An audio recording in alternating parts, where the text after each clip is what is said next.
ನಮ್ಮ ಇಂದಿನ ಧ್ಯಾನಕ್ಕೋಸ್ಕರವಾಗಿ ಮತ್ತಾಯನ ಬರೆದ ಸುವಾರ್ತೆ 6ನೇ ಅಧ್ಯಾಯ 33ನೇ ವಚನ ಅದು ಈ ರೀತಿಯಾಗಿ ಹೇಳ್ತಾ ಇದೆ.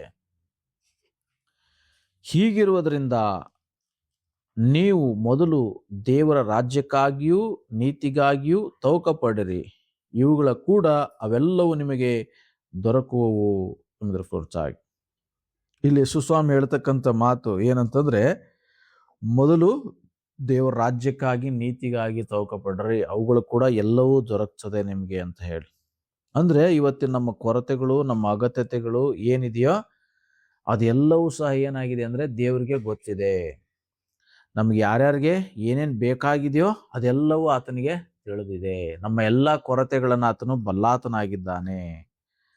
ನಮ್ಮ ಎಲ್ಲರ ಪರಿಸ್ಥಿತಿಗಳನ್ನ ಆತನು ಬಲ್ಲಾತನಾಗಿದ್ದಾನೆ. ನಾವು ಹಾದು ಹೋಗ್ತಕ್ಕಂಥ ಎಲ್ಲ ವಿಧವಾಗಿರ್ತಕ್ಕಂಥ ದಾರಿಗಳು ಆತನಿಗೆ ಯಾವುದು ಮರೆಯಾಗಿಲ್ಲ, ಎಲ್ಲವೂ ಗೊತ್ತಿದೆ.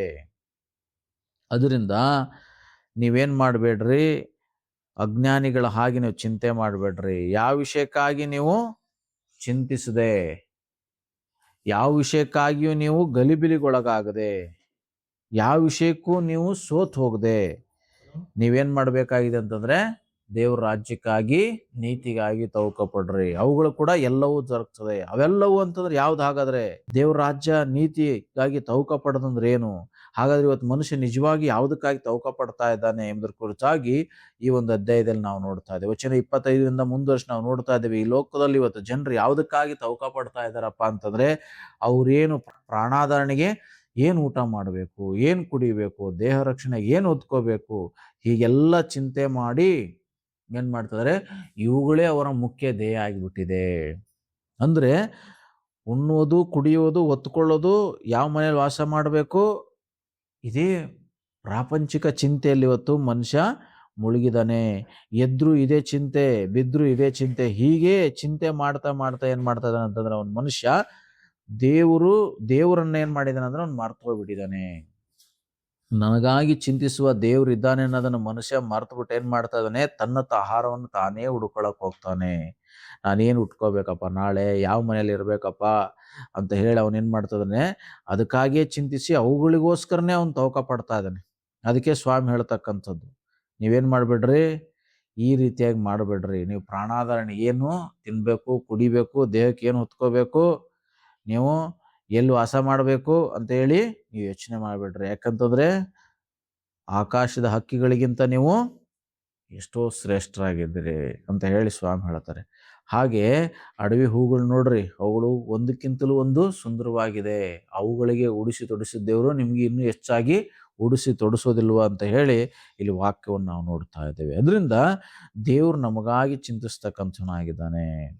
ಯಾವುದ್ರ ಬಗ್ಗೆ ದೇವ್ರು ನಮಗೆ ಚಿಂತಿಸ್ತಾನೆ ಅಂತಂದ್ರೆ, ನಾವು ತಿನ್ನುವಂಥ ಆಹಾರದ ಬಗ್ಗೆ ಚಿಂತಿಸ್ತಾನೆ, ನಾವು ಕುಡಿಯುವಂಥ ನೀರಿನ ಬಗ್ಗೆ ಆತನ ಚಿಂತಿಸ್ತಾನೆ, ನಾವು ತೊಡುವಂಥ ಬಟ್ಟೆ ಬಗ್ಗೆ ಆತನ ಚಿಂತೆ ಮಾಡ್ತಾನೆ, ನಾವು ಯಾವ ಮನೆಯಲ್ಲಿ ವಾಸ ಮಾಡ್ಬೇಕಂತ ಹೇಳಿ ಅದ್ರ ಬಗ್ಗೆನೂ ದೇವ್ರು ಚಿಂತೆ ಮಾಡ್ತಾನೆ. ಇನ್ನೇನು ಬೇಕಾಗಿದೆ ನಮಗೆ?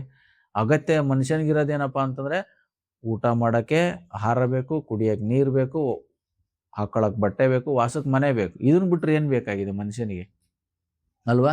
ಗಾಳಿ ಪ್ರಕೃತಿಯಲ್ಲಿ ಸಿಗ್ತಾ ಇದೆ, ಎಲ್ಲರಿಗೂ ಸಿಗ್ತಾ ಇದೆ ಅಲ್ವಾ? ಇಷ್ಟು ಬಿಟ್ರೆ ಮನುಷ್ಯನಿಗೆ ಏನು ಬೇಕಾಗಿದೆ? ಏನು ಬೇಡ. ಅಂದ್ರೆ ಇವೆಲ್ಲವುಗಳಿಗೋಸ್ಕರ ದೇವ್ರು ಏನ್ ಮಾಡ್ತಾನಂತಂದ್ರೆ ಚಿಂತಿಸ್ತಾನೆ. ಯಾರಿಗೋಸ್ಕರ? ನಮಗಾಗಿ, ನಾವು ತೆಗೆದುಕೊಳ್ಳುವಂಥ ಇವೆಲ್ಲವೂ ನಾವು ಬೇಕಾಗಿರ್ತಕ್ಕಂಥ ನಮ್ಮ ಈ ಅಗತ್ಯತೆಗಳಿಗಾಗಿ ದೇವರು ಚಿಂತಿಸ್ತಾನೆ. ಅದಕ್ಕಾಗಿ ನಾವೇನ್ ಮಾಡ್ಬೇಕಾಗಿಲ್ಲ, ಇವುಗಳಿಗೆ ನಾವು ಚಿಂತಿಸುವಂತ ಅವಶ್ಯಕತೆ ಇಲ್ಲ. ಆವಾಗಲೇ ಹಾಡಿದ್ವಿ, ತಂದೆ ದೇವ ತಂದೆ ದೇವ ನನ್ನ ಸರ್ವ ನೀನಯ್ಯ ಅಂತ. ತಂದೆ ದೇವ ನನ್ನ ಸರ್ವ ನೀನಯ್ಯ ಅಂದ್ರೆ ಏನರ್ಥ?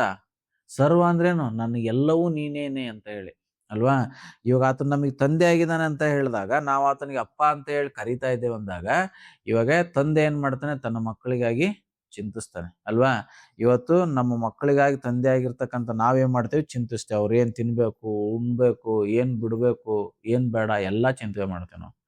ನಮ್ಮ ಮಗ ಹಂಗೆ ಒಂದೇ ಶೂ ಹಾಕೊಂತ ಇದ್ದ, ಮೊನ್ನೆ ಒಂದು ಶೂ ಕೊಡಿಸ್ದೆ ಅವನಿಗೆ. ಏನಕ್ಕೆ ಅಂತಂದ್ರೆ ಅವನೇನು ಹೇಳಲಿಲ್ಲ, ನಾನಾಗೆ ಕೊಡಿಸ್ದೆ. ಏನಂತಂದ್ರೆ ಅದನ್ನ ಒಂದೇ ಶೂ ಪದೇ ಪದೇ ಹಾಕೊಂತಾನೆ ಇದ್ದ. ಯಾಕಲೆ ಬೇರೆದು ಹಾಕೊಳ್ಳೋ ಮಗ ಅಂತಂದ, ಅದು ಕಿತ್ತೈತೆ ಇದು ಕಿತ್ತೈತೆ ಅಂತ ಇದ್ದ. ನಾನು ಹಾಗೆ ಬರುವ ಕೆಲಸದಿಂದ ಮುಗಿಸ್ಕೊಂಡು ಬರುವಂಥ ಸಮಯದಲ್ಲಿ ಅಲ್ಲಿ ಶೂಗಳು ನೋಡಿದ್ರೆ ಚೆನ್ನಾಗಿತ್ತು, ಅದಕ್ಕೋಸ್ಕರ ಅವನಿಗೆ ತಂದು ಕೊಟ್ಟೆ. ಅವನೇನು ಶೂ ಬೇಕಪ್ಪ ನನಗೆ ತಂದು ಕೊಡು ಅಂತ ಹೇಳಿಲ್ಲ, ನಾನೇ ತಂದು ಕೊಟ್ಟೆ. ಏನಕ್ಕಪ್ಪ ಅಂತಂದ್ರೆ ನಾವು ನಮ್ಮ ಮಕ್ಕಳಿಗೋಸ್ಕರವಾಗಿ ಏನು ಮಾಡ್ತೀವಿ, ಚಿಂತಿಸ್ತೇವೆ ಅಲ್ವಾ? ಬರುವಾಗಲೇ ಏನು ಯೋಚನೆ ಮಾಡ್ತೇವೆ, ನಾಳೆ ಬೆಳಗ್ಗೆ ಅಡಿಗೆಗೆ ಏನು ಮಾಡ್ಬೇಕಪ್ಪ, ಏನು ತರಬೇಕಪ್ಪ ಮನೆಗೆ, ಮಕ್ಳಿಗೆ ಯಾವ ಥರ ಆಹಾರ ಕೊಡ್ಬೇಕಪ್ಪ, ಪೌಷ್ಟಿಕ ಆಹಾರ, ಮಕ್ಕಳು ಸದೃಢವಾಗಿ ಚೆನ್ನಾಗಿರ್ಬೇಕಂದ್ರೆ ಏನು ಕೊಡಬೇಕು, ಅದ್ರ ಬಗ್ಗೆ ತಂದೆ ತಾಯಿಗಳು ನಾವೇನು ಮಾಡ್ತೇವೆ, ಚಿಂತಿಸ್ತೇವೆ. ಅದಕ್ಕೋಸ್ಕರ ಏನು ಮಾಡ್ತೇವೆ, ಮಕ್ಕಳಿಗೆ ಬೇಕಾಗಿರ್ತಕ್ಕಂಥ ಆಹಾರ ತರ್ತೇವೆ, ಅವರಿಗೆ ಬಟ್ಟೆ ಆಗಲಿ ಎಲ್ಲದ್ರ ಬಗ್ಗೆ ನಾವೇನು ಮಾಡ್ತೇವಪ್ಪ ಅಂದರೆ ಚಿಂತೆ ಮಾಡ್ತೇವೆ. ಯಾಕಂತಂದರೆ ಅವ್ರು ನಮ್ಮ ಮಕ್ಕಳಾಗಿರೋದ್ರಿಂದ ಅವರ ಪ್ರತಿಯೊಂದೊಂದನ್ನು ನಾವೇನು ಮಾಡ್ತೇವೆ, ಸೂಕ್ಷ್ಮವಾಗಿ ಗಮನಿಸಿ ಅವ್ರಿಗೆಲ್ಲವನ್ನ ನಾವು ಒದಗಿಸ್ಕೊಡ್ತೇವೆ. ಹಾಗಾದರೆ ಭೂಲೋಕದ ತಂದೆಗಳಾದ ನೀವೇ ಇಷ್ಟು ನಿಮ್ಮ ಮಕ್ಕಳನ್ನ ಪ್ರೀತಿಸೋದಾದ್ರೆ ನಾನು ಇನ್ನೆಷ್ಟು ಪ್ರೀತಿಸಲ್ಲ ಅಂತ ಹೇಳಿ ದೇವ್ರ ವಾಕ್ಯ ಹೇಳುತ್ತೆ.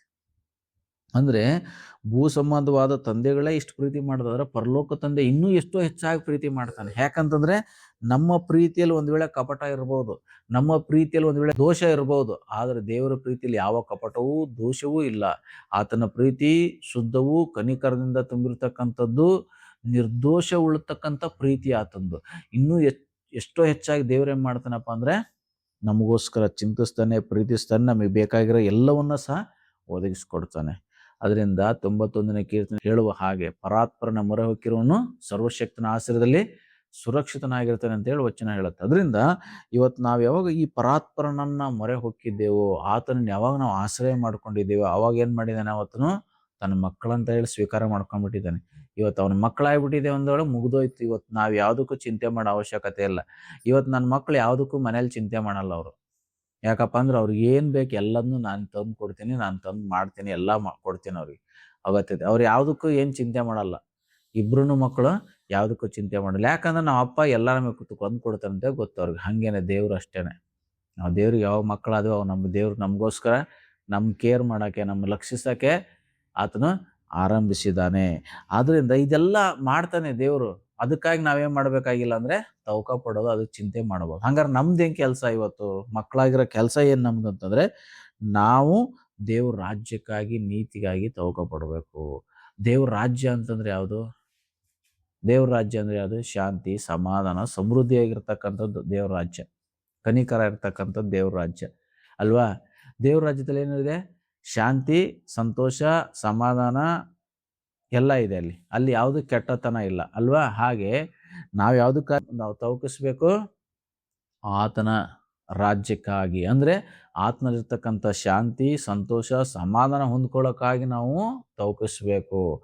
ಆತನು ಬಯಸುವಂಥ ರೀತಿಯಲ್ಲಿ ನಾವು ಏನು ಮಾಡಬೇಕಪ್ಪ ಅಂದರೆ ಬದುಕಬೇಕು. ನೀತಿ ಅಂದರೆ ಯಾವುದು?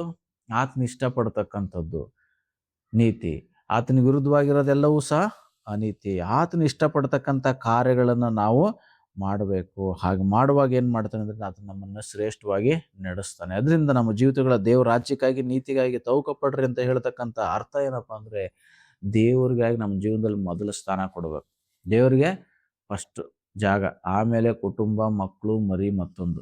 ಮೊದಲು ನಾವು ದೇವ್ರಿಗೆ ಯಾವಾಗ ಹೆಚ್ಚಾಗಿ ಪ್ರೀತಿ ಮಾಡ್ತೇವೋ ಅವಾಗ ಮಾತ್ರ ನಾವು ದೇವ್ರ ರಾಜ್ಯಕ್ಕಾಗಿ ನೀತಿಗಾಗಿ ತವಕ ಪಡ್ತೇವೆ. ಅದನ್ನು ನಾವು ಹಂಬಲಿಸ್ತೇವೆ. ದೇವ್ರ ರಾಜ್ಯವನ್ನು, ನೀತಿಯನ್ನು ಹಂಬಲಿಸ್ತೇವೆ.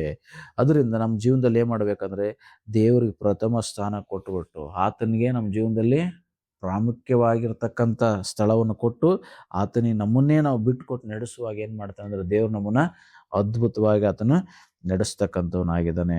ಈ ಬೈಬಲ್ನ 66 ಪುಸ್ತಕಗಳಲ್ಲಿ ನಾವು ಓದುವಾಗ ಯಾರೆಲ್ಲ ಆತನನ್ನು ಆತ್ಕೊಂಡ್ರೋ, ಆತನ ಮೇಲೆ ನಂಬಿಕೆ ಇಟ್ಟರು, ಆತನ ರಾಜ್ಯಕ್ಕಾಗಿ ನೀತಿಗಾಗಿ ತವಕ ಪಡಬೇಕಂತೇಳಿ ಯಾರು ಮನಸ್ಸು ಮಾಡಿದ್ರು ಅವರೆಲ್ಲರನ್ನ ದೇವ್ರು ಏನು ಮಾಡಿದಾನೆ? ಅದ್ಭುತವಾಗಿ ನಡೆಸಿದ್ದಾನೆ. ಅವ್ರನ್ನೇ ಶ್ರೇಷ್ಠವಾಗಿ ನಡೆಸಿದ್ದಾನೆ. ಶದ್ರಕ್, ಮೆಷಕ್, ಅಬೇದ್ನವ್ರು ಹೆಂಗೆ ಮಾಡಿದ್ರು? ಅವರು ಬೆಂಕಿಯಲ್ಲಿ ಹಾಕಿದ್ರು ಅವ್ರನ್ನ. ಏನಕ್ಕಾಗಿ? ಬಂಗಾರದ ಪ್ರತಿಮೆಗೆ ಅವ್ರು ಅಡ್ಡ ಬೀಳಲಿಲ್ಲ. ಶದ್ರಕ್, ಮೆಷಕ್, ಅಬೇದ್ನವ್ರು ದಾನಿಯಲ್ನ ಕುರ್ತಾ ನೋಡ್ತೇವೆ ನಾವು.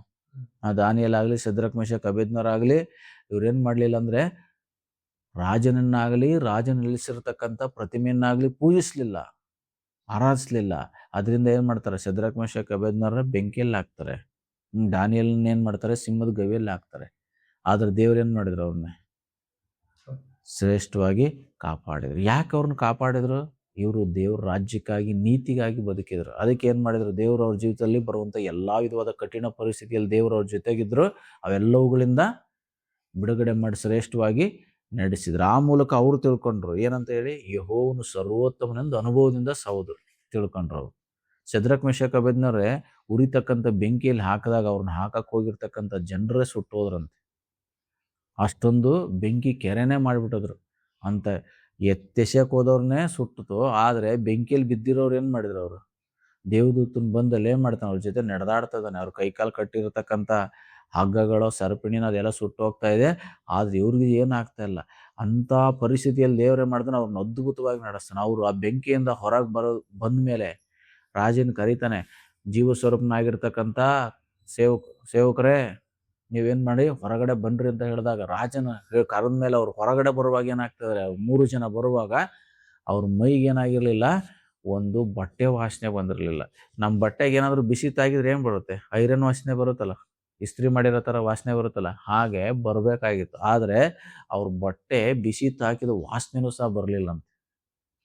ಅವತ್ತಿಂದ ರಾಜ ಅಂದ್ಕೊಂಡ, ಇವರು ಸೇವಿಸುವಂಥ ದೇವರೇ ನಿಜವಾಗಿರೋ ದೇವರು ಅಂತ ಹೇಳಿ ರಾಜನು ಸಹ ಘೋಷಣೆ ಮಾಡ್ತಾನೆ, ಇವ್ರಿಗೆ ಯಾರು ಯಾವ ತೊಂದರೆನೂ ಮಾಡಬಾರ್ದು, ಅವರು ಸೇವಿಸುವಂಥ ದೇವರು ಜೀವ ಸ್ವರೂಪನ ಅಂತ ಹೇಳಿ. ಹಾಗೆ ದೇವ್ರು ಏನು ಮಾಡಿದ್ರಪ್ಪ ಅಂತಂದರೆ, ದೇವ್ರ ರಾಜ್ಯಕ್ಕಾಗಿ ನೀತಿಗಾಗಿ ತೌಕಪಟ್ಟಂಥ ಅವ್ರನ್ನೇನು ಮಾಡಿದ್ರಪ್ಪ ಅಂದ್ರೆ ಶ್ರೇಷ್ಠವಾಗಿ ನಡೆಸಿದ್ರು, ಕೈ ಬಿಡಲಿಲ್ಲ. ಹಾಗೆ ನಾವು ದೇವ್ರ ರಾಜ್ಯಕ್ಕಾಗಿ ನೀತಿಗಾಗಿ ತೌಕಪಡುವಾಗ ದೇವ್ರು ನಮ್ಮನ್ನು ಕೈ ಬಿಡಲ್ಲ. ಎಂಥ ಪರಿಸ್ಥಿತಿ ಬಂದರೂ ಏನು ಮಾಡ್ತಾನೆ, ಆ ಪರಿಸ್ಥಿತಿಗಳಲ್ಲಿ ನಮ್ಮ ಜೊತೆಗಿರ್ತಾನೆ. ಶದ್ರಕ್ ಮೆಷಕ್ ಅಬೇದ್ನವ್ರ ಜೊತೆ ಬೆಂಕಿಯಲ್ಲಿ ಬಂದರು ದೇವದೂತನು ಅಲ್ವಾ. ಅಲ್ಲಿ ಹಾಕಿದ್ದು 3 ಜನ, ಆದರೆ ಬೆಂಕಿಯಲ್ಲಿ ಎಷ್ಟು ಜನ, 4 ಜನ ಓಡಾಡ್ತಾ ಇದ್ರಂತೆ. ದಾನಿಯೇಲನ ಪ್ರವಾದನೆ ಗ್ರಂಥದಲ್ಲಿ ನೋಡ್ತೀವಿ ನಾವು, 4 ಜನ ಓಡಾಡ್ತಾ ಇದ್ರು. ಹಾಗೆ ನಮ್ಮ ಜೀವನದಲ್ಲಿ ಏನು ಮಾಡ್ತಾನೆ, ಈ ಥರ ಕಷ್ಟ, ಸಮಸ್ಯೆ, ಇಕ್ಕಟ್ಟು, ದುಃಖ, ಕಣ್ಣೀರು ಅಂತ ಹೇಳಿ ನಾವು ಬರುವಾಗ ನಮ್ಮ ಜೊತೆಗೆ ಅವನು ಇರ್ತಾನೆ. ಅವುಗಳ ಮಧ್ಯೆ ಇದ್ದು ಏನು ಮಾಡ್ತಾನೆ, ಅವುಗಳಿಂದ ಬಿಡಿಸಿ ನಮ್ಮನ್ನೇ ಅವುಗಳಿಂದ ಕೇಡಾಗದಿರಂಗೆ ನಡೆಸ್ತಾನೆ. ಯಾವಾಗಪ್ಪ ಅಂದರೆ ನಾವು ಆತನ ನೀತಿಗಾಗಿ, ಕರ್ತನ ನೀತಿಗಾಗಿ ತೌಕಪಡ್ಬೇಕು, ದೇವ್ರ ರಾಜ್ಯಕ್ಕಾಗಿ ನಾವು ತೌಕಪಡ್ಬೇಕು. ಶದ್ರಕ್ ಮೆಷಕ್ ಅಬೇದ್ನವ್ರು ಏನು ಮಾಡ್ಬೋದಾಗಿತ್ತು, ರಾಜ ಹೇಳೋದನ್ನು ಕೇಳಿಬಿಟ್ಟು ಏನು ಮಾಡ್ಬೋದಾಗಿತ್ತು, ಬಂಗಾರದ ಪ್ರತಿಮೆಗೆ ಅಡ್ಡ ಬಿದ್ದುಬಿಟ್ಟು ಜೀವ ಉಳಿಸ್ಕೋಬೋದಾಗಿತ್ತು ಅಲ್ವಾ. ದಾನಿಯೇಲ್ ಜೀವ ಉಳಿಸ್ಕೋಬೋದಾಗಿತ್ತು ರಾಜ ಹೇಳ್ದಂಗೆ ಮಾಡಿ. ದಿನಕ್ಕೆ 3 ಆವರ್ತಿ ಪ್ರಾರ್ಥನೆ ಮಾಡ್ತಾ ಇದ್ದ ದಾನಿಯೇಲ. ಅದಕ್ಕೆ ಪ್ರಾರ್ಥನೆ ಮಾಡಬೇಡ ಅಂತೇಳಿ ಆಜ್ಞೆ ಹೊಡಿಸಿದ್ರು, ಕುತಂತ್ರ ಮಾಡಿ ಆತನ ಜೊತೆ ಕೆಲಸ ಮಾಡೋ 120 ಜನ. ಆದರೆ ದಾನಿಯೇಲ್ ಏನು ಮಾಡಲಿಲ್ಲ, ನಿತ್ಯವೂ ಪ್ರಾರ್ಥನೆ ಮಾಡಿದ ಹಾಗೆ ಪ್ರಾರ್ಥನೆ ಮಾಡ್ದ. ಅದಕ್ಕೇನೆ ಸಿಂಹದ ಗವಿಯಲ್ಲಿ ಹಾಕಿದ್ದ ಅವನು ದಾನಿಯೇಲನ್ನ. ಆದ್ರೆ ದೇವ್ರು ಏನು ಮಾಡಿದ್ರು, ಕೈ ಬಿಡಲಿಲ್ಲ. ದಾನಿಯೇಲ್ ಏನಕ್ಕೆ ಪ್ರೇಯರ್ ಮಾಡ್ದ, ದೇವ್ರಿಗಾಗಿ ತೌಕಪಟ್ಟ, ದೇವ್ರ ರಾಜ್ಯಕ್ಕಾಗಿ ನೀತಿಗಾಗಿ ತೌಕಪಟ್ಟ. ಆದರೆ ಸಿಂಹದ ಗವಿಯಲ್ಲಿ ಹಾಕಿದ್ರು, ಸಿಂಹಗಳು ಏನು ಮಾಡಲಿಲ್ಲ, ಅವ್ನಿಗೆ ಯಾವ ಕೇಡು ಮಾಡಲಿಲ್ಲ ಅಂತ ಹೇಳ್ತೀವಿ ವಚನ. ಆದರೆ ಬೆಳಗ್ಗೆ ರಾಜ ಬಂದು ಕೂಗ್ದ, ಜೀವ ಸ್ವರೂಪನಾಗಿರ್ತಕ್ಕಂಥ ದೇವರ ಸೇವಕನೇ ಭಕ್ತ, ನಿನ್ನ ದೇವರು ನೀನು ಕಾಪಾಡಲು ಶಕ್ತನಾದ ಅಂತ ಹೇಳಿ ರಾಜನಿಗೆ ಬಹಳ ಪ್ರೀತಿ ಇತ್ತು ಇವನ ಮೇಲೆ ಕುತಂತ್ರ ಮಾಡಿ ಈತನ ಜೊತೆ ಕೆಲಸ ಮಾಡೋ 120 ಜನರು ಈತನ ಬೇಕಂತಾನೆ ಈ ಥರ ಸ್ಥಿತಿ ತಂದಿದ್ದಾರೆ ಅಂತೇಳಿ ರಾಜನಿಗೆ ಗೊತ್ತಿತ್ತು. ಅದಕ್ಕೆ ರಾಜ ರಾತ್ರಿ ಎಲ್ಲ ತಳಮಳದಲ್ಲೇ ಇದ್ದ. ಇಂಥ ನೀತಿವಂತನ ಮನುಷ್ಯನ್ನೇ, ನಿರ್ದೋಷಿಯಾದ ಮನುಷ್ಯನ ನಾನು ಹಾಕಿಬಿಟ್ನಲ್ಲಪ್ಪ ಈ ನನ್ನ ಮಕ್ಕಳು ಮಾತು ಕಟ್ಕೊಂಡು ಅಂತ ಹೇಳಿ ಗಲಿಬಿಲಿಯಲ್ಲಿದ್ದ. ಬೆಳಗ್ಗಿನ ಬರ್ತಾನೆ, ಸಿಂಹದ ಗವಿ ಹತ್ರ ಬರುವಾಗ ಕೂಗುವಾಗ ಏನು ಮಾಡ್ತಾನೆ ಅವನು, ನಾನು ಸೇವಿಸೋ ದೇವ್ರು ನನ್ನ ಬದುಕು ಸುಡಿಸಿದಾನೆ, ನಾನು ಇದ್ದೇನೆ ಅಂತ ಹೇಳ್ತಾನೆ. ಅವಾಗ ಏನು ಮಾಡ್ತಾರೆ, ಆತನ ಮೇಲೆ ಕೆತ್ಕೊಂಡ್ಬಿಟ್ಟು ಈತನ ಮೇಲೆ ತಪ್ಪು ಹೊರಿಸಿದ್ರಲ್ಲ, ಈತನ ಜೊತೆ ಕೆಲಸ ಮಾಡೋರು ಆ ರಾಜ್ಯದಲ್ಲಿ 120 ಜನ ಇದ್ರು ಇವನ ಜೊತೆ ಕೆಲಸ ಮಾಡೋರು. ಅವ್ರನ್ನೆಲ್ಲರನ್ನ ಅವ್ರ ಕುಟುಂಬ ಮಕ್ಕಳು ಸಮೇತ ಸಿಂಹದ ಗವಿಯಲ್ಲಿ ಹಾಕ್ತಾರೆ. ಹಾಕಿದ ತಕ್ಷಣನೇ ಏನು ಮಾಡ್ತಾವೆ, ಅವೆಲ್ಲ ಮುಗಿ ಬಿದ್ದುಬಿಟ್ಟು ಸಿಂಹಗಳು ಅವರು ಹೆಂಡರು ಮಕ್ಕಳು ಎಲ್ಲರನ್ನ ತಿಂದು ಮುಗಿಸ್ತಾರೆ. ಹಾಗೆ ನೀತಿಗಾಗಿ, ದೇವ್ರ ರಾಜ್ಯಕ್ಕಾಗಿ ನೀತಿಗಾಗಿ ತೌಕ ಪಡೋರ ಸಂಗಡ ಏನು ಮಾಡ್ತಾರೆ, ಈ ಥರ ದೇವರು ಶ್ರೇಷ್ಠವಾಗಿ ನಡೆಸ್ತಾನೆ, ಅದ್ಭುತವಾಗಿ ನಡೆಸ್ತಾನೆ. ಅದರಿಂದ ನಾವೇನು ಮಾಡಬೇಕಾಗಿದೆ ಅಂದರೆ, ಈ ಭಕ್ತರುಗಳು ಹಾಗೆ ಇದೇ ಥರ ಭಕ್ತರು ಏನು ಮಾಡ್ತೇವೆ, ಆದಿ ಕಾರಣದಿಂದ ಪ್ರಕಟಣೆವರೆಗೂ ಸಾವಿರಾರು ಭಕ್ತರುಗಳು ನಾವು ನೋಡ್ತೇವೆ. ದೇವ್ರು ಏನು ಮಾಡಿದ್ರು, ಅವ್ರು ಶ್ರೇಷ್ಠವಾಗಿ ನಡೆಸಿದ್ರು. ಅವ್ರು ಯಾವಾಗ ದೇವ್ರ ರಾಜ್ಯಕ್ಕಾಗಿ ನೀತಿಗಾಗಿ ತೌಕಪಟ್ಟರು, ಅವ್ರ ಹೃದಯ ಯಾವಾಗ ದೇವ್ರಿಗಾಗಿ ಜೀವಿಸ್ಬೇಕಂತ ಹೇಳಿ ತೌಕಿಸ್ತೋ. ದೇವ್ರ ರಾಜ್ಯಕ್ಕಾಗಿ ನೀತಿಗಾಗಿ ತೌಕ ಪಡೋದು ಸಿಂಪಲ್ಲಾಗಿ ಏನು ಹೇಳೋದು ಹೆಂಗೆ, ಒಂದೇ ಮಾತಲ್ಲಿ ಹೇಳೋದು ಹೆಂಗಪ್ಪ ಅಂತಂದರೆ, ಆತನನ್ನು ಪ್ರೀತಿಸೋದು.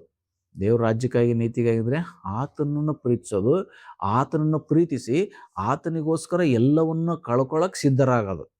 ದೇವ್ರ ರಾಜ್ಯಕ್ಕಾಗಿ ನೀತಿಗಾಗಿ ತೌಕ ಪಡೋದು ಒಂದೇ ವಾಕ್ಯದಲ್ಲಿ ಉತ್ತರಿಸ್ರಿ ಅಂದರೆ, ನಾನು ಕರ್ತನನ್ನು ಪ್ರೀತಿಸ್ತೇನೆ, ಕರ್ತನಿಗಾಗಿ ಎಲ್ಲವನ್ನೂ ಬಿಟ್ಟುಕೊಡ್ಲಿಕ್ಕೆ, ಎಲ್ಲವನ್ನೂ ಕಳ್ಕೊಳ್ಳಿಕ್ಕೆ ನಾನು ಸಿದ್ಧ, ನನ್ನನ್ನೂ ನಾನು ಕಳ್ಕೊಳ್ಳೋಕೆ ಸಿದ್ಧ ಅಂತಕ್ಕಂಥ ಭಾವನೆ. ಅಂಥ ಭಾವನೆಯಿಂದ ಮುಂದುವರಿಯುವಾಗ ನಮ್ಮನ್ನು ದೇವರೇ ಮಾಡ್ತಾನೆ, ದೇವರ ವಾಕ್ಯದಲ್ಲಿ ತಿಳಿಸಿರ್ತಕ್ಕಂಥ ಭಕ್ತರು ನಡೆಸಿದಾಗ ನಮ್ಮನ್ನು ಸಹ ದೇವರು ನಡೆಸ್ತಕ್ಕಂಥವನಾಗಿದ್ದಾನೆ. ಆ ರೀತಿಯಾಗಿ ಕರ್ತನು ನಮ್ಮನ್ನು ಎಲ್ಲಿವರೆಗೆ ನಡೆಸಿದ್ದಾನೆ, ಬರೋ ದಿನಗಳು ಇನ್ನೂ ಶ್ರೇಷ್ಠವಾಗಿ ಆತನು ನಡೆಸಲಿಕ್ಕಿದ್ದಾನೆ. ದೇವರು ಆ ರೀತಿಯಾಗಿ ನಾವು ಆತನ ರಾಜ್ಯಕ್ಕಾಗಿ, ನೀತಿಗಾಗಿ ಇನ್ನೂ ಹೆಚ್ಚಾಗಿ ತವಕಿಸ್ಲಿಕ್ಕೆ ತನ್ನ ಆತ್ಮ ಸಹಾಯವನ್ನು ಅನುಗ್ರಹಿಸಲಿ. ಪ್ರಾರ್ಥನೆ ಮಾಡೋಣ. ಸರ್ವಶಕ್ತನಾಗಿರೋ ಪ್ರಭು, ಈ ಸಮಯಕ್ಕಾಗಿ ನಿಮಗೆ ಸ್ತೋತ್ರ ಮಾಡುತ್ತೇವಪ್ಪ. ನಿಮ್ಮ ಜೀವಳ ವಾಕ್ಯಕ್ಕಾಗಿ ಸ್ತೋತ್ರ. ನಿನ್ನ ವಾಕ್ಯವನ್ನು ನಾವು ಕೇಳಿಸ್ಕೊಂಡಿದ್ದೇವಪ್ಪ. ನಿನ್ನ ರಾಜ್ಯಕ್ಕಾಗಿ, ನೀತಿಗಾಗಿ ನಾವು ತೌಕ ಪಡುವಾಗ ಸ್ವಾಮಿ, ನಮಗಾಗಿ ನೀನು ಚಿಂತಿಸುವ ದೇವರು, ನಮ್ಮನ್ನು ರಕ್ಷಿಸುವ ದೇವರು, ನಮ್ಮನ್ನು ಪೋಷಿಸುವ ದೇವರು, ನಮ್ಮ ಜೊತೆಗಿರುವಂಥ ದೇವರು ನೀನಾಗಿದ್ದೀಯ ಎಂಬುದಾಗಿ ಕೇಳಿಸ್ಕೊಂಡಿದ್ದೇವಪ್ಪ.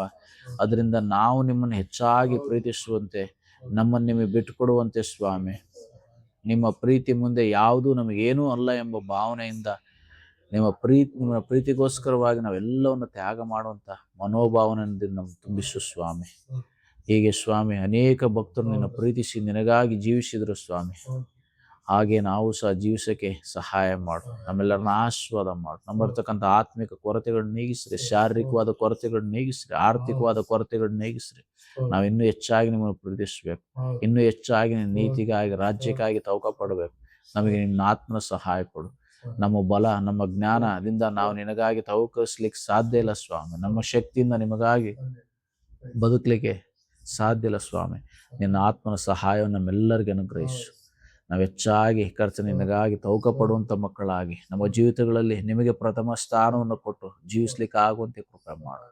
ಹಾಗೆ ಮಾಡೋ ದೇವರಾಗಿರುವುದಕ್ಕಾಗಿ ಸ್ತೋತ್ರ. ಯೇಸುವಿನ ಹೆಸರಲ್ಲಿ ಪ್ರಾರ್ಥಿಸುತ್ತೇವೆ ಪರಲೋಕ ತಂದೆಯೇ, ಆಮೆನ್. ಈ ಸಂದೇಶ ನಿಮಗೆ ಆಶೀರ್ವಾದಕರವಾಗಿದ್ದರೆ ದೇವರಿಗೆ ಮಹಿಮೆ ಮಾಡಿ ನಿಮ್ಮ ಸ್ನೇಹಿತರೊಂದಿಗೆ ಇದನ್ನು ಹಂಚಿಕೊಳ್ಳೋದ್ರ ಮೂಲಕವಾಗಿ ಅವರು ಸಹ ಆತ್ಮಿಕವಾಗಿ ಬಲ ಹೊಂದಲಿಕ್ಕೆ ಪ್ರೋತ್ಸಾಹಿಸಬೇಕಾಗಿ ವಿನಂತಿಸಿಕೊಳ್ತೇನೆ.